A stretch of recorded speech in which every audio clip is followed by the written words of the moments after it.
গত 2 দিন আগে ভারতের তামিলনাড়ুতে বিজয় থালাপতি নাকি যেন নাম, ওনার নামটা আমি ভালো জানি না, বিজয় থালাপতি এরকমই দেখলাম পত্রিকায়। উনি ডাক দিয়েছে 4 লাখ মানুষ এসেছে। আর বাংলাদেশ জামাত ইসলামের আমির ডাক্তার শফিকুর রহমান ডাক দিয়েছিল 4 লাখ। আমার মনে হয় গণনার বাইরে। তাই আপনি কি মনে করছেন যে এই সমাবেশ যদি বাংলাদেশের আর 73টা দল আছে, যে কোনো দলকে করতে দেন তো 3 কোটি টাকা না, আমি 30 কোটি টাকা তাদেরকে বলবো খরচ করতে, তাও তারা এর অর্ধেক মানুষ নিয়ে আসতে পারবে না। কারণ আমরা যারা এদেশে জামাত ইসলামী থেকে ওই জায়গায় গিয়েছিলাম, এটা ইবাদত মনে করে গিয়েছিলাম, এটা একটা হেকমা। আজ যারা এ কথা মিডিয়ার সামনে এসে আলেম নামে কলঙ্ক, তারা জালেম নাম নিয়ে এগুলো বলেন যে 5 কোটি মানুষ এক জায়গায় হলেই কি ইসলাম কায়েম হয়ে যাবে? 5 কোটি না, এ বাংলাদেশের সব মানুষ এক জায়গায় হলেও ইসলাম কায়েম হবে, এ কথা আমরা বলি না। ঢাকার মহাসমাবেশে ইসলাম কায়েম হয়ে যাবে কথা কেউ বলেছে বাংলাদেশে? বলেন। আপনি আগ বাড়িয়ে বলতে গেলেন মানে অবশ্যই আপনার পেছনে কেউ কাতুকুতু দিচ্ছে। কেউ না জানুক, আমরা তো জানি। 5 কোটি 5 লাখ 5,000 মানুষ এক জায়গায় হলে ইসলাম কায়েম হবে কথা আমরা যেহেতু বলি না, সুতরাং এইটা আমাদের দিকে চাপিয়ে আপনি কোন দিকে ইঙ্গিত করছেন আপনি ভালো জানেন, আমরাও হালকা জানি। আমরা এটা হেকমাত হিসাবে এই অনুষ্ঠানটা করতে যদিও 3 কোটি 3.5 কোটি টাকা খরচ, কিন্তু এটার দ্বারা ইসলামের, বিশেষ করে এদেশে ইসলামপন্থী মুসলমানদের যা হয়েছে 100 বছরও এটা হয়নি। এক সমাবেশে আন্তর্জাতিক মহল থেকে বিশেষ করে যতগুলো রাষ্ট্রদূত বিশ্বের কাজ করে এই দেশে, সব এখন জামাত অফিসে এসে ধর্ণা দেয়। আপনি দেখেছেন প্রতিদিন বাংলাদেশে বিভিন্ন দেশের রাষ্ট্রদূত, বিভিন্ন দেশের উপপ্রধানমন্ত্রী পর্যন্ত এসে দেখা করে যাচ্ছে। এমনি এমনি করে তারা। বিদেশি সাংবাদিক আমি যাদের সাথে পরিচিত হয়েছিলাম ওই দিন, তারা পর্যন্ত বলেছে যে একটা দলের ডাকে এত মানুষ এক জায়গায় হয়, এটা পৃথিবীর মনে হয় প্রথম ইতিহাস। ওই সাংবাদিক ফ্রান্সে, উনি ইংরেজিতে বলছিলেন যে একটা দলের ডাকে এত মানুষ ঢাকাতে, এটা মনে হয় পৃথিবীর প্রথম ইতিহাস, এত মানুষ এক জায়গায় হয়নি। মদিনায় যতগুলো সূরা নাযিল হয়েছে সবগুলোকে বলা হয় মাদানী সূরা। তো শিক্ষা কি? আপনি দেখবেন যতগুলো সূরা মক্কায়, এই 92টা সূরার কোন জায়গায় ইয়া আইয়ুহাল্লাযীনা আমানু পাবেন না।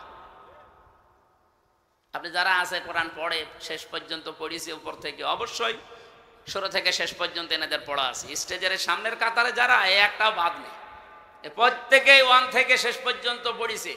কিন্তু আপনি বলেন এই 92টা সূরা ইয়া আইয়ুহাল্লাযীনা আমানু নেই।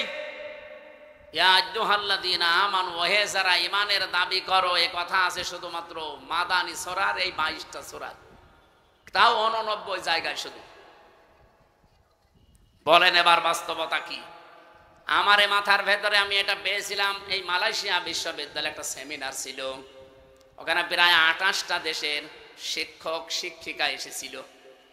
ওই সেমিনারে কথা বলতে আমারও 2 মিনিট সময় দিয়েছিল যে তাকওয়ার ব্যাখ্যাগুলো আপনি সঠিকভাবে 2 মিনিটের ভেতরে তুলে ধরেন। এক একজনকে এক একটা দিয়েছি। তার ভেতরে ওটা ফ্রান্সের শিক্ষক, ফ্রান্সের, উনি একটা তথ্য বলছিলেন, পৃথিবীতে সবচাইতে দামি পানি, ওয়াটার কোনটা বলেন তো? এটা তো আমিও বলেছিলাম, কিন্তু আমি বলে ধরা খেয়েছি। আরে ভাই, 1 গ্লাস জমজমের পানি কয় টাকা? আমার কাছে আছে, আমি 5 লিটার পানি কিনে নিয়ে আসলাম, আসার সময় 12 টাকা নিল। 12 টাকা মানে বাংলাদেশে মনে হয় 380 টাকা। 1 টাকায় 32 টাকা, তো সেই হিসাবে 380 টাকা না কত হয়, তাও 5 লিটার।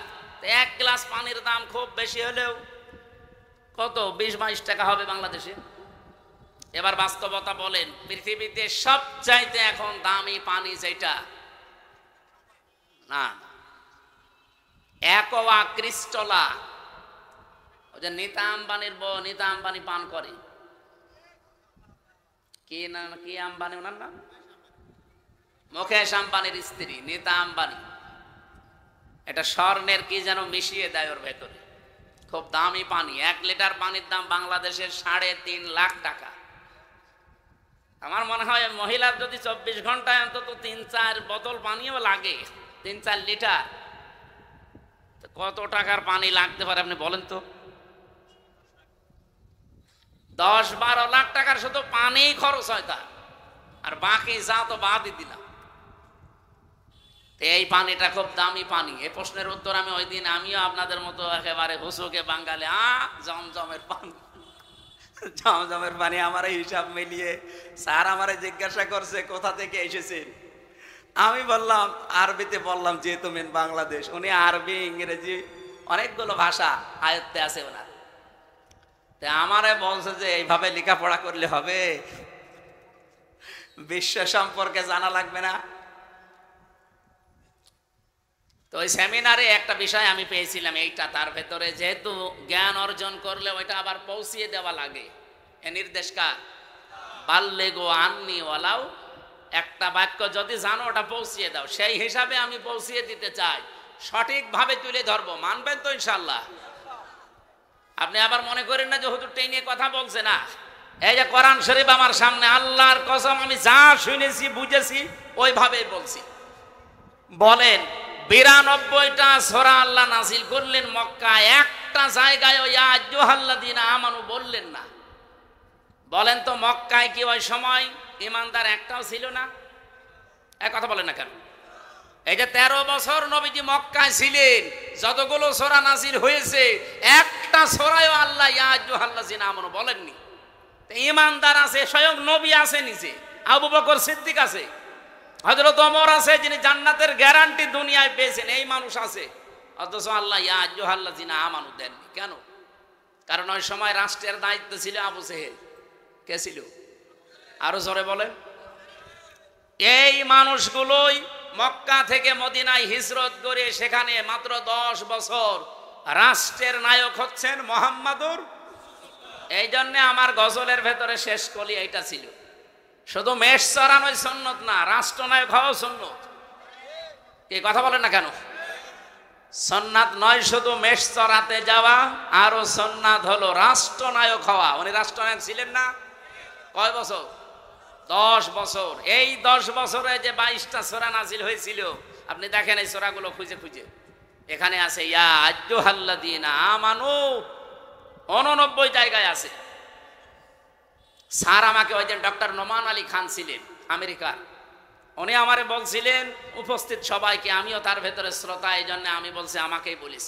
এইভাবে বলছিলেন, দেখেন মক্কায় দায়িত্বে আছে আবু জেহেল, ইসলাম কায়েম নেই রাষ্ট্রীয়ভাবে, এই জন্য এত বড় বড় মানুষ সেখানে ইমানদার থাকার পরও আল্লাহর দৃষ্টিতে আল্লাহ ইয়া আইয়ুহাল্লাযীনা আমানু বলেন। কিন্তু এই মানুষগুলোই মদিনায় যেয়ে রাষ্ট্র ক্ষমতা রাসূলুল্লাহ হাতে নিলেন, আর এখানে রাষ্ট্রীয়ভাবে কোরআনে কারিমের 500 বিধান চলতো। এ কারণে আল্লাহর দরবারে তারা যারাই ছিল ওই দেশে সব এখন যারা ইমানদার সত্য সত্য, তারা এখন পরিপূর্ণ ইমানদার। আল্লাহর দৃষ্টিতে তারা ইয়া আইয়ুহাল্লাযীনা আমানু এর পর্যায়ে। বাংলাদেশে যতদিন পর্যন্ত ইসলাম রাষ্ট্রীয়ভাবে কায়েম না হয়ে আবু জেহেল, আবু লাহাব, উতবা, সাইবার মতো মানুষেরা দেশে দায়িত্বে থাকবে, আপনি যত বড়ই পাগড়ি মাথায় দেন আর যত বড়ই নবীওয়ালা কাজ করছি বলে নিজেকে প্রচার করেন, আল্লাহর দৃষ্টিতে আপনি 100 ভাগ ইমানদার হতে পারবেন না। 100 ভাগ ইমানদার হওয়া যায় তখন যখন এই বিধান 500 আছে শরীয়তের বিধান। কয়টা? এগুলো রাষ্ট্রীয়ভাবে চলবে। আর রাষ্ট্রীয়ভাবে চললে যে কি শান্তি পাওয়া যায়, আমি তো নিজে বিভিন্ন দেশে যাই, চোখে দেখে আসি। আপনি আফগানিস্তানে যান, মনে হবে একটা মিনি জান্নাতে আছি। আরে ভাই, খালু খেলেই ভালো থাকা যায়, আপনার নিরাপত্তা লাগবে না। আপনি আল্লাহর আইনের বিরুদ্ধে অবস্থান নিয়ে নিজেকে প্রচার করেন, ভয় পান না। এই জন্য কোরআন জানিয়েছে ওয়া কাইফা আখাফু মা আশরাকতুম ওয়ালা তাখাফুনা আন্নাকুম আশরাকতুম বিল্লাহ মা লাম ইউনাজ্জিল বিহি আলাইকুম সুলতানা ওয়া কাইফা আখাফু, আমি কেমন করে ভয় করব? তোমরা যাদেরকে আল্লাহর সাথে শরীক করো তাদের বিষয়ে আমি কেমন করে ভয় করব, অথচ তোমরা আল্লাহর সাথে শরীক করে ভয় করো না। আমরা আল্লাহর আইন জমিনে কায়েম করতে গিয়ে বিভিন্ন উল্টাপাল্টা নাম শুনি, গালিগালাজ শুনি, হুমকি ধামকি পাই, কেন ভয় করব? আপনি আল্লাহর আইনের বিরুদ্ধে মানুষের তৈরি করা আইন কায়েম করতে গিয়ে ভয় পান না। আর আমরা ভয় পাইব মানে আপনার পক্ষে কোনো দলিল আছে? বলেন, আপনি যার আইন দুনিয়ায় কায়েম করতে চান তার পক্ষে কোনো দলিল আছে? তার চরিত্র আছে? তা আমরা যার আইনের কথা বলি, যার আইন কায়েম করতে চাই, আল্লাহর কসম কোনো ভয় আমাদের অন্তরে আর নেই। কারণ আমাদের নিরাপত্তার দায়িত্ব ডক্টর ইউনূসের। কার? ফাজ্জুল ফারিকাইনি আহাক্কু বিল আমনি। আহাক্কু ইসমে তাফসীর। বলো তো, এই যে পৃথিবীতে দুইটা দল, একটা আল্লাহর আইনের পক্ষে, একটা আল্লাহর আইনের বিপক্ষে, এর ভেতরে সবচাইতে নিরাপত্তার হকদার কারা? ইন কুনতুম তা'লামুন, যদি জেনে থাকো। এই জন্য আমি 2 দিন আগে বাংলাদেশ জামাত ইসলামী কর্তৃক আয়োজিত এই যে কুষ্টিয়াতে হরিনারায়ণপুর ইউনিয়নে একটা সমাবেশ ছিল, আমাকে মেহমান করে নিয়ে যাওয়ার পরে আমি বলেছিলাম, আগামীতে বাংলাদেশে যে নির্বাচন আসতেছে, যে ভোট আসতেছে, একটা হচ্ছে ইসলামের পক্ষে, একটা শয়তানের পক্ষে। এ কথার ভেতরে ভুল আছে। কারণ আল্লাহর আইনের পক্ষে আমরা অনেকেই এখন ইসলামী দল যারা সব এখন ভোটের বাক্স একটা দেওয়ার সিদ্ধান্ত নিয়েছি। এর বাইরে যারা আল্লাহর আইন বাদ দিয়ে অন্য আইন কায়েম করতে চান, আমি নাম নিলাম না তাদেরকে কোরআনে কারিমে শয়তানি বলা হয়েছে, নাকি আমি নিজে বানালাম? আল্লাহ রাব্বুল আলামিন বলেন, আল্লাযীনা আমানু ওয়া লাম ইয়ালবিসু ঈমানাহুম বিযুলমিন উলাইকা লাহুমুল আমনু। ভালো করে শুনবেন।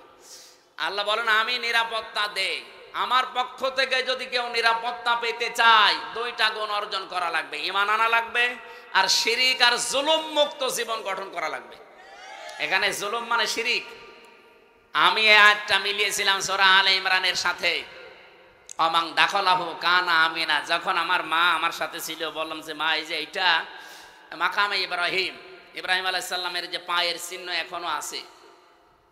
উনি অনেকক্ষণ দাঁড়িয়ে দাঁড়িয়ে ঘুরছিলেন আর দেখছিলেন।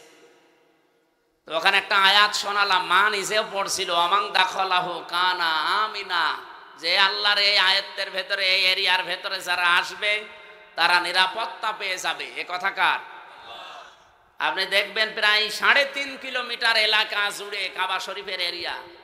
আমি 3.5 কিলোমিটার পার হওয়ার পরে রাস্তায় লেখা দেখলাম, মামনুউন গায়রা মুসলিম তাদখুল। এরকম আরবিতে লেখা আছে যে মুসলমান বাদ দিয়ে অন্য কোনো জাতির লোক এই এলাকায় প্রবেশ করা নিষেধ। কারণ এলাকাটা আল্লাহ নিজে নিরাপত্তা দিচ্ছে।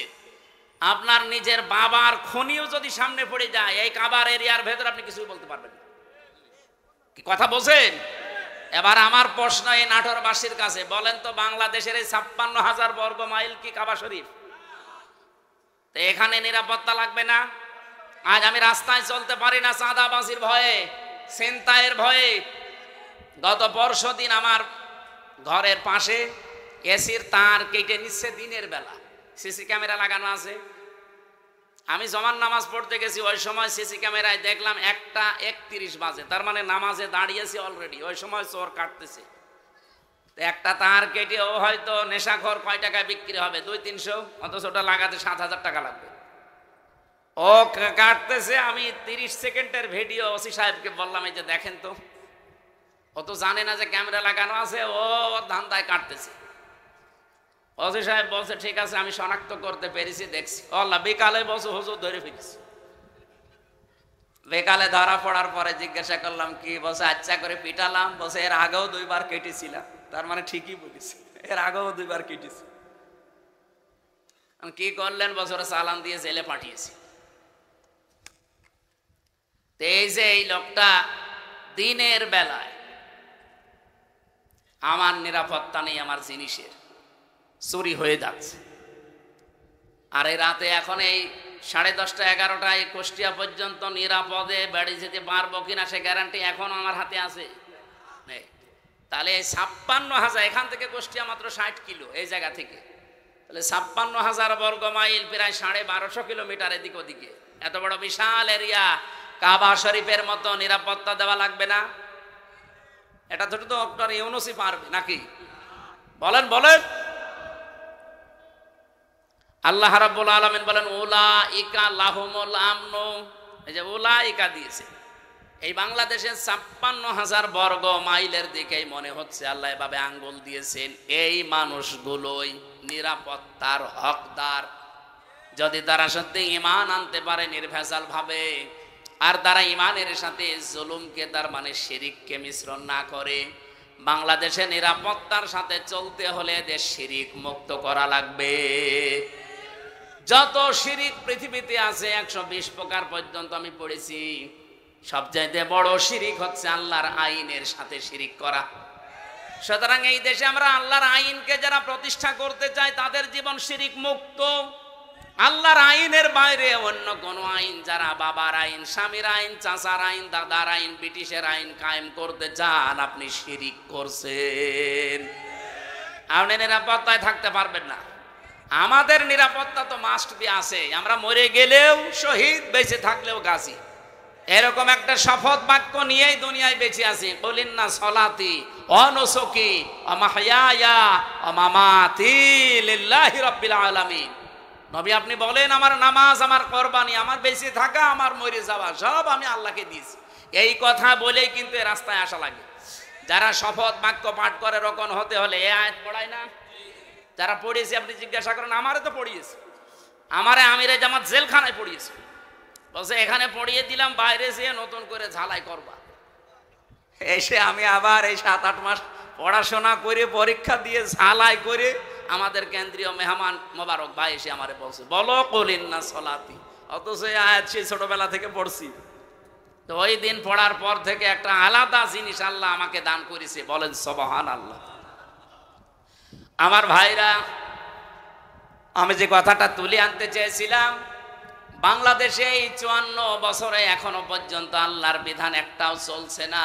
সুতরাং আল্লাহর দৃষ্টিতে আমরা এখনো পরিপূর্ণ কামিল মুমিন হতে, আপনি জোর করে দাবি করলেও হবে না। এটা তো বলা লাগবে কোরআন আর হাদিসের দৃষ্টিতে।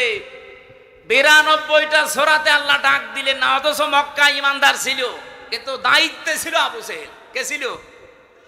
কিন্তু মদিনায় যাবার পরে আল্লাহর বিধান কায়েম করে দায়িত্বে ছিল রাসূলুল্লাহ। তাহলে বাংলাদেশেও রাসূলুল্লাহর খাঁটি উম্মত যারা আল্লাহর আইন চায়, সৎ লোকের, এই বিধানগুলো দিয়ে ৫০০ আইন যেদিন বাংলাদেশে কায়েম হবে, সেই দিন এই দেশের মানুষ বুক ফুলিয়ে বলতে পারবে আমি ইমানদার। তাদেরকে আল্লাহ ডাক দেবেন, ইয়া আইয়ুহাল্লাযীনা আমানু। আমার কথা মনে হয় আমি অল্প সময় হলেও বোঝাতে পেরেছি। তাহলে এই দেশে ইমানদার হয়েও যদি এখন মারা যেতে চান, পরিপূর্ণ কামেল মুমিন ইমানদার, তাহলে এই দেশে ইসলাম কায়েমের আন্দোলন করা নফল না ফরজ? আরো জোরে বলেন। সবাইকে আল্লাহ আমার এই কথা শোনার পরে নিয়ে আসবে, বিষয়টা এমন না। সূরা শুরার শেষের দিকে আছে ১৩ নম্বর আয়াতে আল্লাহ পাক বলেন, আনাকিমুদ্দিন ওয়ালা তাতাফাররাকু ফি, দিন কায়েম করো, এ বিষয়ে কোনো মত পার্থক্য, ফতোয়াবাজি, মতবিরোধ করবা না। নবী আপনি এ কথা বললেই সবাই দলে দলে আসবে তা না। কাবুর আলাল মুশরিকিনা মা তাদউহুম ইলাই। আপনি যেদিকে মানুষকে ডাকেন দিন কায়েম করার জন্য, সবচাইতে বেশি খারাপ লাগবে কথাটা শুনলে মুশরিকদের। আমি কি বানিয়ে বললাম? কাবুর আলাল মুশরিকিনা মা তাদউহুম ইলাই। নবী যেদিকে ডাকেন মানুষকে যে দিন কায়েম করা লাগবে, এটা ফরজ, সব নবী করেছে, সবাই আসবে না। মুশরিকদের কাছে সবচাইতে বেশি খারাপ লাগবে। তা আমরা দিন কায়েমের কথা বললে আপনি ট্যাগ দেন কোন কারণে? আপনি কি মুশরিক? আপনি মুশরিক না, আপনি আসতেও চান না কেন? সে কথাও আল্লাহ পরে শেষের দিকে দিয়েছে। আল্লাহু ইয়াজতাবি ইলাইহি মাইয়াশা ওয়া ইয়াহদি ইলাইহি মাইয়ুনিব। আল্লাহ যাকে ভালোবাসে, পছন্দ করে, শুধুমাত্র তাকেই দিন কায়েমের জন্য মনোনীত করে। ওয়া ইয়াহদি ইলাইহি মাইয়ুনিব, এবং সে মন থেকে আল্লাহর দিকে ফিরে আসতে চায়। সুতরাং বাংলাদেশে এই 18 কোটি মানুষের ভেতরে গত পরশু দিনের একটা জরিপ বলছি, এখন প্রায় 7 কোটি 20 লাখ মানুষ অন্তত ডাইরেক্ট ইনডাইরেক্ট ভাবে দিন কায়েম হোক এটা চাচ্ছে। 18 কোটির ভেতরে 7 কোটি 20 লাখ। আমি আশা করছি আর 1 বছর যেতে দেন, যদি ডবলও হয়ে যায় তাও কত কোটি হবে? 14 কোটি, 40 লাখ। বাকি যারা আছে কিয়ামতের আগেও আর আপনাদের আশা স্বপ্ন পূরণ হবে না। এই জন্যে ফজর মতো, হাবিবের মতো, হারুন ভাইয়ের মতো মানুষকে লাগিয়ে দিয়েছে। এরা এই 15.5 বছরে কোনোদিন এদের মুখে রাজাকার রাজাকার শুনি নাই, আল বদর মৌলবাদী শুনি নাই। হঠাৎ করে এদেরকে লাগিয়েছে এই কারণে, কারণ আমি নিজে তাদের সাথে দেখেছি, তো তারাই গোপন কথা আমারে বলে দিয়েছে। 3 বছর ছিলাম একাধারে, তাদের বহু গোপন কথা আমি জানি।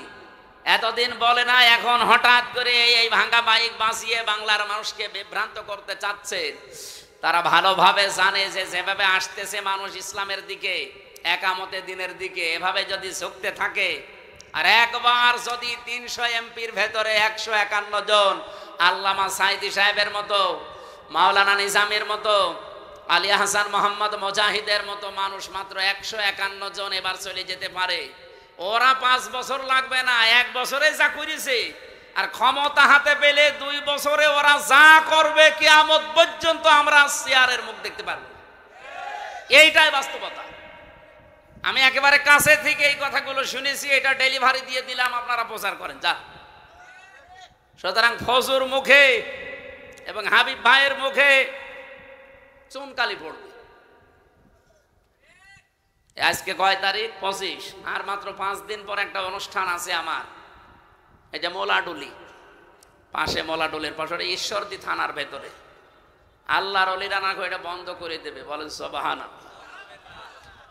আরে ভাই, এতদিন মসজিদের মেম্বারে দাঁড়িয়ে এই কথাগুলো বললেই আপনারা বলতেন যে বিশাল সাহসী হুজুর, অথচ খালি সময়ের পরিবর্তে এই কথাগুলো এখন বললে আপনি বলেন যে মসজিদ কি রাজনীতি করার জায়গা? কি আশ্চর্য গো! মসজিদে যদি রাজনৈতিক কথা বলা না যায়, তো মসজিদে কি করবেন? আপনি মসজিদে নববীতে যান, এখনো মেহরাবটা আছে, ওখানে উপরে আজান দেয়, নিচে অস্ত্র রাখার জায়গা। মেহরাব মানে কি?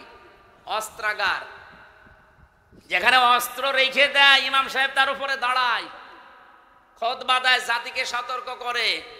আর সেই মসজিদে এখন চাঁদাবাজদের বিরুদ্ধে, চরিত্রহীনদের বিরুদ্ধে কথা বলতে গেলে বলে, হ্যাঁ মসজিদ কি রাজনীতি করার জায়গা?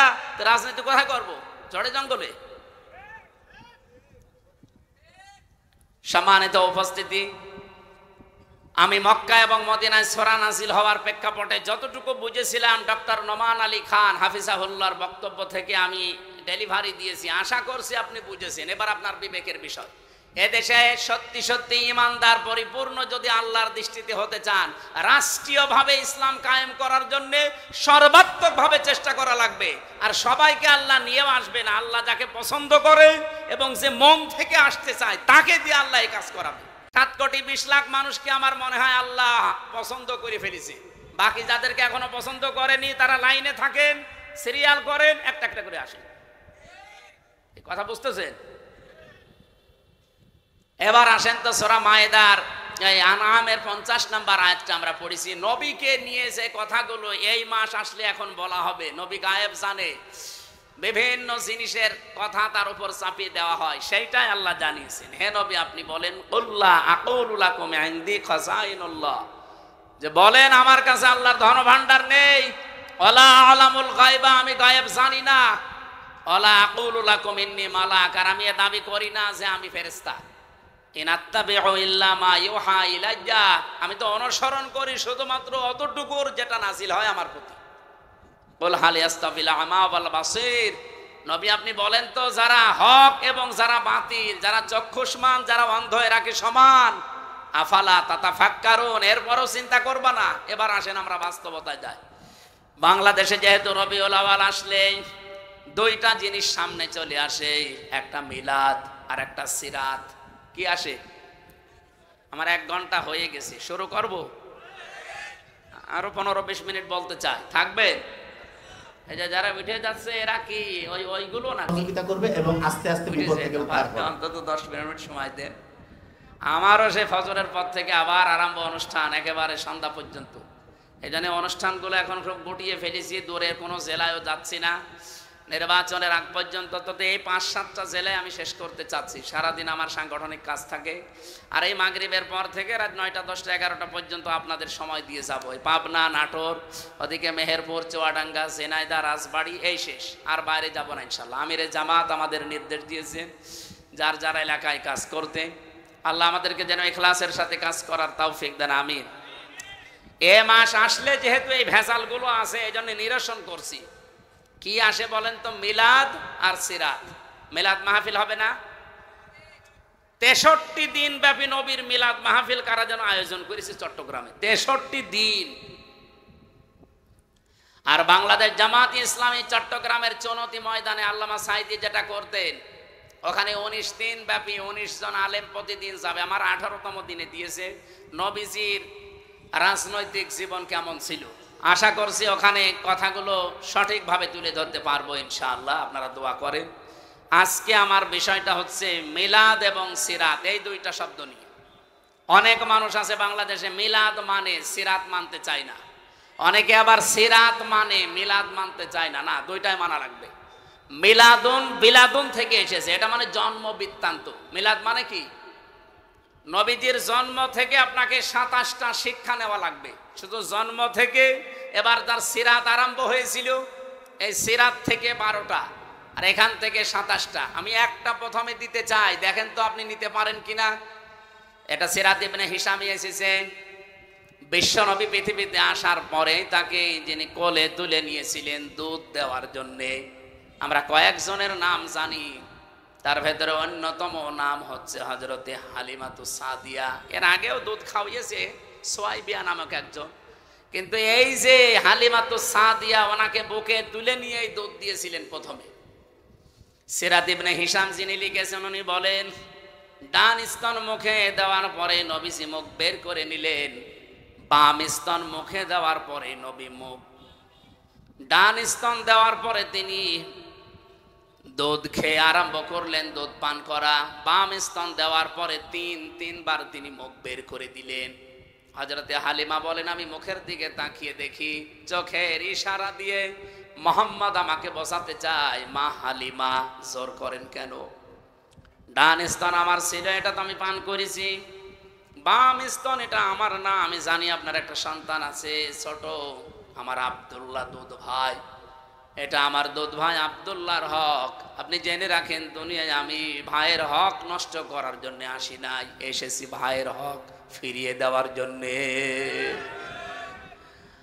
বাংলার মুসলমানেরা সেই নবী এই রবিউল আউয়াল মাসে জন্ম নিয়ে মায়ের কোলে বসে ভাইয়ের হক নষ্ট করে না, ফিরিয়ে দেয়, সেই নবীর উম্মত এখন আমরা দাবি করছি।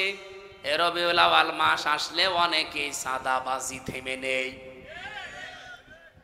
অনেকের দুর্নীতি ঘুষ খাওয়া থেমে নেই। কিসের রবিউল আউয়াল পালন করেন আপনি? মিলাদ দেন। বহু মানুষকে আমি কুষ্টিয়ার কথা বলছি, আমি নাম নিলাম না, কুষ্টিয়াতে শুনেছি চাঁদার টাকা আদায় করে এনে মিলাদ দেয়। হ্যাঁ, আমি নাম নিলেও নিতে পারতাম। কুষ্টিয়া, ওই যে চাউলের কাজ কারবার বেশি হয়, কুষ্টিয়া থেকে পোড়াদা পর্যন্ত যে বিশাল মার্কেট, বাংলাদেশের দ্বিতীয় মার্কেট বলা হয় এটা। এখানে অনেকেই দেখি, শুনছি, দেখছি, তারা চাঁদাবাজি করে আমাদের মতো হুজুরকে দিয়ে মিলাদ পড়াচ্ছে। এই রবিউল আউয়ালে পড়াবে? টাকা কিসের? চাঁদা। কি দিচ্ছে? তো মিলাদে আপনি কি বলবেন? মিলাদ মানে বিলাদ, বিলাদ মানে জন্ম বৃত্তান্ত। নবীর জন্ম বৃত্তান্ত থেকে তো প্রথমে এই শিক্ষা আপনাকে নেওয়া লাগবে যে নবীজি ভাইয়ের হক ফিরিয়ে দিতেন, আর আপনি ভাইয়ের হক আরো নষ্ট করছেন, মেরে খাচ্ছেন, আবার মিলাদ দিচ্ছেন তার নামে। আশা করছে আপনি থামবেন, এটা আপনার কানেও যাবে, ডাইরেক্ট না গেলেও ইনডাইরেক্ট আপনার কানে যাবে, আপনি থামবেন। 2 নম্বরের বিষয় পেয়েছি সিরাত। বিশ্বনবী মুহাম্মদ রাসূলুল্লাহর জীবন চরিত্র, তার আদর্শ, এটাকে সিরাত বলা হয়। আমার প্রশ্ন, দুনিয়াতে বহু মানুষ শুধু নবীজির মিলাদ মেনেছে, বিশ্বাস করেছে, মহব্বত করেছে মিলাদকে, কিন্তু তারা জাহান্নামে গেছে শুধু সিরাত না মানার কারণে। কিন্তু বহু মানুষের জীবনী আমি পড়ে দেখেছি, তারা মাত্র শুধু মিলাদ না, মিলাদও মেনেছে, সিরাতও মেনেছে। এ মানুষগুলো দুনিয়া থেকে জান্নাতি। যেমন হযরতে আমির হামজা, হযরতে আব্বাস রাদিয়াল্লাহু তাআলা আনহুমা, 2 জনের কথা আপনি পড়া জীবনী পড়ে দেখবেন, তাদের পড়া জীবনী আমি পড়ে পেয়েছি, তারা মিলাদও বিশ্বাস করেছে, নবীর জন্ম, তারা সিরাতও মেনেছে। কি আমি বেশি বললাম? তারা মিলাদও মেনেছে, সিরাতও মেনেছে, দুইজনে জান্নাতি। আপনি সিস্টেম অপর পৃষ্ঠায় দেখুন, আরো দুইজন চাচা আছে নবীর আপন চাচা, আবু লাহাব আর আবু তালেব। এই দুইজন চাচা নবীর মিলাদ নিয়ে, জন্ম নিয়ে খুশি ছিল, কিন্তু নবীর আদর্শ পেয়ে তারা খুশি হয়নি। এই জন্য দুইজনই জাহান্নামী। আমার মনে হয় যারা জ্ঞানী মানুষ বুঝে ফেলেছে। সুতরাং এই রবিউল আউয়াল আসলে শুধু মিলাদ নিয়েই খুশি থাকবেন, আপনি আর কি খুশি?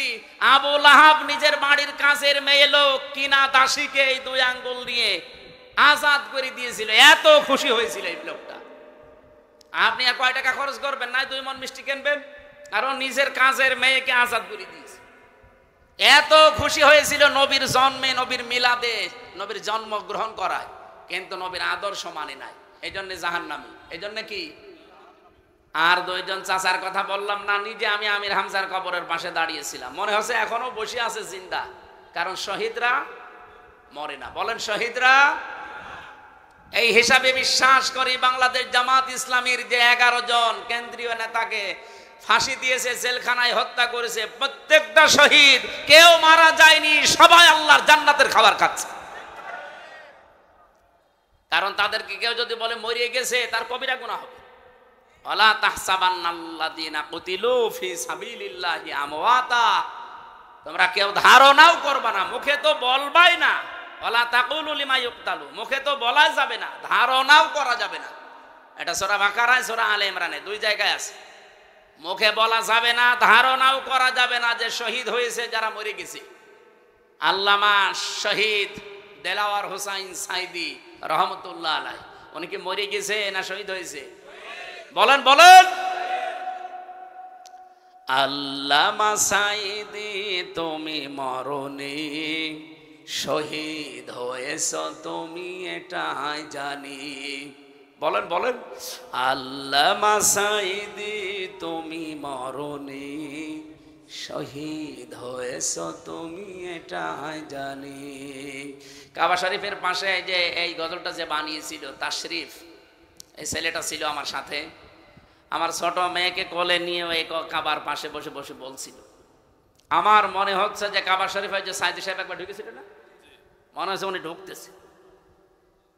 কারণ শহীদ যারা হয় আমরা সবাই বিশ্বাস করি এরা মরে। আরো জোরে বলেন। এখন প্রশ্ন আসতে পারে, তাহলে শহীদ তো অনেকেই মরেছে, অনেকেই মেরে ফেলা হয়েছে, তাদেরকে অনেকে শহীদ বলতে চায় না। জিয়াউর রহমানকেও মেরে ফেলা হয়েছে, মুজিবুর রহমানকেও মেরে ফেলা হয়েছে, 2 জনকে মেরে ফেলা হয়নি। তবে আজ পর্যন্ত আপনি শুনেছেন কোনদিন যে শহীদ শেখ মুজিবুর রহমান? কেউ বলে। শহীদ জিয়াউর রহমান বলে। আমি আশা করব শহীদ জিয়ার যে আদর্শ ছিল, উনি যে মনোভাব নিয়ে রাজনীতি করতেন, বাংলাদেশে যারা বিএনপিতে আছেন তার মনোভাবে ফিরে আসেন। তিনি সারা জীবন ছিলেন ভারতের বিরুদ্ধে। আপনি তার জীবন পড়ে দেখেন, সারা জীবন তিনি ভারতের আগ্রাসনের বিরুদ্ধে ছিলেন। আর আপনি কি দল করেন যে দাদাদের কথা ছাড়া নড়তে পারেন? তার মানে আপনি ওনার আদর্শের ওপরে আর নেই। ওনার রাজনৈতিক জীবন একটু ভালোভাবে পড়ার আহ্বান জানাচ্ছি। আমরা যাকে মেনে চলছি, যার দেখানো পথে চলছি, শহীদ আল্লামা দেলাওয়ার হোসাইন সাইদি সারা জীবন ভারতের আগ্রাসনের বিরুদ্ধে কথা বলেছে। বাংলাদেশ জামাত ইসলামীতে যারা আছে তাদের একই মনোভাব। আপনি দেখেন, কারো মাতব্বরি আমরা পছন্দ করি না। হ্যাঁ, আপনি বন্ধুত্বের হাত বাড়িয়ে দেন, প্রতিবেশী হিসাবে আমরা মেনে নেব। মাতব্বরি করবেন ওটা আমরা মানি না। এক কথা বলেন না কেন? মাতব্বরি মেনে নেওয়া যদি মানুষের স্বভাব হতো তাহলে সিঙ্গাপুর মেনে নিত। সিঙ্গাপুরের পাশে মালয়েশিয়া, 5 ডবল না, আমার মনে হয় সিঙ্গাপুরের চাইতে মালয়েশিয়া কমপক্ষে 50 ডবল বড় হবে। কারণ বাংলাদেশের এই নাটোর যত বড়, সিঙ্গাপুর এত বড় না। নাটোরে এই মাথা থেকে ও মাথা কত 60-70 কিলো হবে না? 60-70 কিলোর বেশি হবে এ মাথা ও মাথা, অথচ সিঙ্গাপুর মাত্র 42 কিলো। তাহলে সেই হিসাবে বাংলাদেশের 64টা জেলা, নাটোর তো খুব বড় জেলা না, কুষ্টিয়া চাইতেও ছোট। সেই হিসাবে আমি বলছি যে সিঙ্গাপুরের চাইতে মালয়েশিয়া 50 ডবল বললে ভুল হবে, আরো বড়। কারণ মালয়েশিয়া বাংলাদেশের কমপক্ষে 7 ডবল। এর চাইতে 7 ডবল বড় বাংলাদেশের চাইতে, অথচ তার পাশে সিঙ্গাপুর ঠিক বন্ধুত্বের হাত মারিয়ে দিয়েছে, তাদের এরকম তার কাটা দেওয়া নেই। বন্ধুত্বের হাত বাড়াবেন আপনি, প্রতিবেশী তার কাটা দিয়ে রাখবেন কোন কারণে? বিশ্বের কতগুলো উন্নত দেশ ঘুরে আসলাম, যারা আজ বন্ধুত্বের হাত বাড়িয়েছে, প্রতিবেশী কই, তাদের তো তার কাটা নেই। আপনাদের সাথে আমাদের শত্রুতার কারণ এইটাই, আপনারা আন্দাজে নাক গলাতে চান। এটা যতদিন মেয়ে ছিল ততদিন আপনি পেরেছেন, এখন মেয়ে নেই আর পারবেন না। নতুন করে কাউকে জামাই বানাতে চাইলে আগে জামাই বানান, তারপরে। আর আমরা আপনার জামাই হব, কারণ আপনার সাথে আমাদের আত্মীয়তা করা জায়েজ নেই। আপনার হচ্ছে বললাম না, মুসলমানে দেওয়া লাগবে।